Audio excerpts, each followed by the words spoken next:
ఇలా టీత్ రాకుండా ఉంటాయండి. ఒక్కొక్కసారి కొన్ని ఇయర్స్ రావు.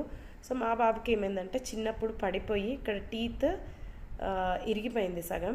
సో మేమే మిగతా తీయించేసాము. బట్ డాక్టర్ ఏం చెప్పారంటే 7 ఇయర్స్ లోపు వచ్చేస్తుంది అని. బట్ ఇప్పుడు వీడు 7th ఇయర్లో ఉన్నాడు, టీత్ రాలేదు. సో ఒక హోమ్ రెమెడీ చెప్పారండి.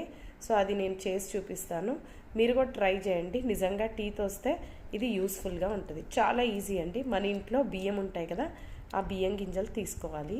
తీసుకొని ఎక్కడైతే ఇది ఇలా గింజ ఉంది కదా, బియ్యం గింజ ఇలా తీసుకొని ఇలా పళ్ళు ఎక్కడ లేవో, లైక్ ఎక్కడ రావట్లేదో చాలా రోజుల నుంచి అవి ఇలా అని రుద్దాలంట. బియ్యం గింజతో చేస్తే పన్ను బయటకు వస్తుందంట. నాకు ఒక తెలిసిన ఆంటీ చెప్పారు, తను చేశాక వాళ్ళ బేబీకి పళ్ళు వచ్చేసాయంట.